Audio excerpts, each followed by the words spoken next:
Bağışlayan və mehriban Allahın adı ilə salamlayıram hər birinizi, dəyərli tamaşaçılar. Allah əzadarlıqlarınızı, məclislərinizi, verdiyiniz ehsanları ən ali dərəcədə qəbul etsin inşallah. Ötən dəfə sizə Həzrəti Zəhranın məqamı barəsində qısaca bir hədis çatdırmışdım və Peyğəmbərə nisbətdə insanların Mədinə əhlinin məhəbbətini və davranışını və Peyğəmbərdən sonra onun qızı ilə etdikləri rəftar barədə danışmışdım və söz vermişdim ki, bu dəfə həmin o nöqsanlar ki, o xüsusiyyətlər ki, Mədinə əhlində var idi və mane oldu ki, onlar xanım Fatimeyi Zəhranın çağırışına getsinlər və səs versinlər. O xüsusiyyətlər barədə danışacaq ki, biz də inşallah öz dövrümüzün imamına nisbətdə bu xüsusiyyətlərə mürtəkib olmayaq. Həzrəti Zəhranın öz dili ilə desək, xanım Fatimeyi Zəhra necə ki İmam Həsənlə İmam Hüseynin əlindən tutub gedib Mədinə əhlinin qapısını döyürdü neçə gecə və onları imaməti müdafiəyə çağırırdı, Peyğəmbərin vəsiyyətinə əmələ çağırırdı. Öz dilindən sonda bir hədis var, bir söz var ki, o Mədinə əhlinə bu cür deyir. Xanım Fatimeyi Zəhra salamullah aleyha deyir ki, Mədinə əhlinə, siz rahat tələb olmusunuz, yəni rahatlığa alışmısınız və ona görə də din üçün heç bir xərc etmək istəmirsiniz. Yəni, rahat tələb, yəni öz rahatçılığını düşünmək, ancaq öz komfortunu düşünmək, ancaq özünü düşünmək, hər tərəfli hər hansı hadisə ilə qarşılaşanda, hər hansı bir işlə qarşılaşanda yalnız və yalnız özünü, mənim yaxşılığım, mənim rahatçılığım pozulmasın, bu tərzdə yaşayan insanlara işarə edəcəyik bugün. Mədinə əhli, bəli, rahat tələb olmuşdu. Özünü zəhmətə salmaq istəmirdi. Bu kimin dilindəndir? Həzrət xanım Fatimeyi Zəhranın öz dilindəndir. Özünü zəhmətə salmaq istəmirdilər. Özlərini zəhmətə salmaq istəmirdilər və ancaq öz rahatçılıqları üçün. Çünki bilirdilər ki, əgər xanım Fatimeyi Zəhranın çağırışına diqqət yetirsələr və ona tərəf yönəlsələr, kömək etməyə çalışsalar, əziyyətlərə qatlaşacaqlar, mübarizə aparmalı olacaqlar və xəlifələrlə üz-üzə duracaqlar ki, bu da məlum deyil idi ki, şəhadətlə bitəcək idi, ölümlə nəticələnəcək idi, yoxsa necə? O yüzdən də özlərini karlığa və korluğa vurdular. Allah bizlərdən, yəni uzaq etsin, bizdən uzaq etsin bu hadisəni. Bugün də biz baxırıq ki, insanların çoxunda, deməli, xanımın vurğuladığı xüsusiyyətlərdən biri ki, Mədinə əhli mürtəkib olmuşdu və öz imamlarını, Peyğəmbər qızını müdafiə etmədilər bu səbəbdən. Bunu xanım özü deyir.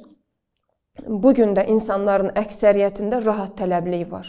Yəni, öz rahatçılığını düşünmək. Hətta əgər biz öz dini mərasimlərimizi belə müqayisə etsək, görəcək ki, keçmişdə çox çətin şəraitdə, texnologiyanın inkişaf etmədiyi bir vaxtda, hətta Sovet hakimiyyəti olan bir vaxtda bizim insanlarımızın bir çoxusu İmam Hüseyin mərasimlərini, əzadarlıqlarını qorumaq üçün və imamların, belə deyək ki, Məhərrəm ayını, Səfər ayını, hörmətini qorumaq üçün xüsusi mərasimlər təşkil edirdilər. Hətta Azərbaycanda elə bir dövr olub, elə bir zamanlar olub ki, insanlar əzadarlıq etmək üçün o qədər məhdudiyyətlər və baskılar olub Sovet hakimiyyəti tərəfindən. İnsanlar əzadarlıq etmək üçün öz diri şəxslərini kəfənləyib ortaya qoyurdular və biz bunu nənələrimizdən, babalarımızdan eşitmişik ki, ortaya qoyardılar və sanki evdə bir kəs dünyasını dəyişibmiş kimi imam üçün əzadarlıq mərasimi keçirərdilər.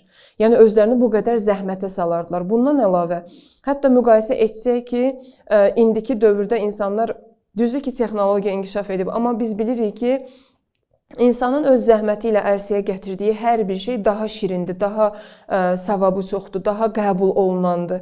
İndi insanlar hətta ehsanlar, dini mərasimlər təşkil etdikləri zaman belə ancaq öz rahatçılıqlarını düşünürlər. Hətta mən çox müşahidə edirəm ki, bir çox insanlar nəyə görə məhrumdular evlərində əzadarlıq təşkil etməkdən? Divarım korlanar, xalçama nəsə olar, nə bilim, rahatçılığım pozular, birdən əziyyətə düşərəm, nə bilim, malımdan nəsə azalar, bu kimi şeylər mane olur insanlara. Halbuki, keçmiş zamanlarda həyətdə ocaq qalanardı, yəni zəhmətlə gecəni gündüzə qədər, səhərə qədər çalışardılar ki, bir dənə əhl-i beyt mərasimi təşkil etsinlər. Və indiki insanlara baxanda o qədər rahat tələb olub ki, insanlar heç bir işə boyun qoymaq istəmirlər. Heç bir işdə özlərini zəhmətə salmaq istəmirlər. Hətta uşaq tərbiyəsində, hətta ailənin xilas olmasında, ailəni qoruyub saxlamaqda çalışmaq istəmirlər heç bir şey üçün. Bəs bu rahat tələbli insana və insanın inkişafına mane olur və biz təəssüflər olsun ki, öz övladlarımızı da bu şəkildə yetişdiririk. Amandır, heç bir sıxıntı görməsin, hər şey yerində olsun, hər şey qaydasında olsun, narahat olmasın, nə bilim, heç bir sıxıntını hiss eləməsin, ağrı, acı çəkməsin. Qeyd edim ki, əziz valideynlər, əgər biz bu şəkildə rahatçılıq içində uşaq böyütməyi istəsək, sıxıntı görməyən, heç bir təlaş etməyən, yəni çalışqanlıq etməyən uşaqlar gələcəkdə belə deyim ki, təkəbbürlü, heç bir faydası olmayan bir insan olacaq. Yəni özünə və ailəsinə belə fayda yetirə bilməyən bir şəxs olacaq. Və o irad qəbul eləməyən bir şəxs olacaq ki, biz bu barədə övlad tərbiyəsində də danışmışıq. Bəs deməli, Mədinə əhlinin mürtəkib olduğu pis xüsusiyyətlərdən biri bu idi ki, onlar rahat tələb olmuşdular. Yəni, öz rahatçılıqlarını, öz imamlarının rahatçılığından önə çəkmişdilər, öz rahatçılıqlarını Peyğəmbər qızının rahatçılığından öncə düşünmüşdülər, özlərini zəhmətə salmaq istəmirdilər.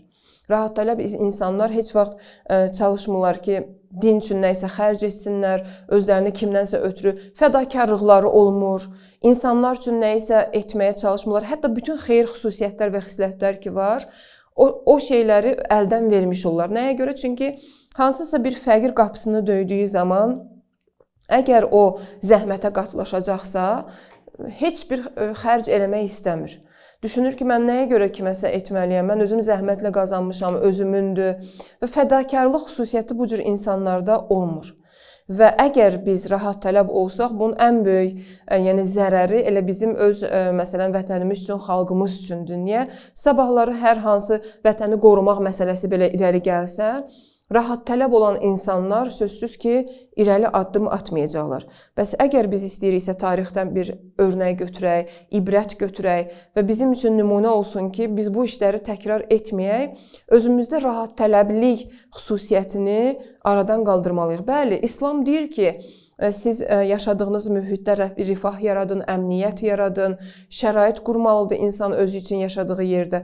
Amma rahat tələblik insanın ruhunda, mənəviyyatında olan bir şeydir.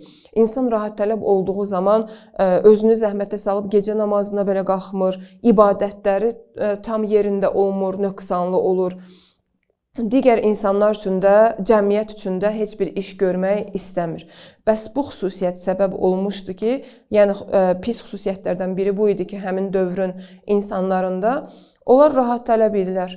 Özlərini zəhmətə salmaq istəmirdilər. Halbuki bu dünya bildiyimiz kimi əkin yeridir və əgər bugün bu dünyada hər hansı bir əməllərimiz olmasa, fədakarlığımız olmasa, imamımız üçün bir iş görməsək, ümmət üçün bir iş görməsək və insanlara xidmət etməsək, o zaman axirətdə də əlimiz boş olacaq. Allah bizi o gündən qorusun və Həzrəti Zəhranın buyurduğu bu nöqtəyə diqqət edək ki, Mədinə əhlinə buyururdu ki, siz rahat tələb olmusunuz, onun üçün də din üçün heç bir xərc etmək istəmirsiniz, imamət üçün addım atmaq istəmirsiniz, Peyğəmbərin vəsiyyətini qorumağa çalışmaq istəmirsiniz. Bu çox böyük bir bəla idi ki, həmin dövrün insanına üz gətirmişdi və onlar imaməti tənha qoydular, imamı tənha qoydular və xanım Fatimə Zəhranın çağırışına səs vermədilər. İnşallah ki, biz bu şəxslərdən olmarıq və özümüzdə fədakarlıq, insanlara məhəbbət, insanlara qayğı, çalışqanlıq kimi xüsusiyyətləri yetişdirib tərbiyələndirərik ki, gələcəkdə belə bəlalara düçar olmayaq inşallah. Allah hər birinizi özünü tərbiyə məsələsində inşallah ki, müvəffəq etsin. Xanım Fatimə Zəhranın nəzəri üzərinizdə olsun. Hələlik sizi Allaha əmanət edirəm. Sağ olun, salamat qalın.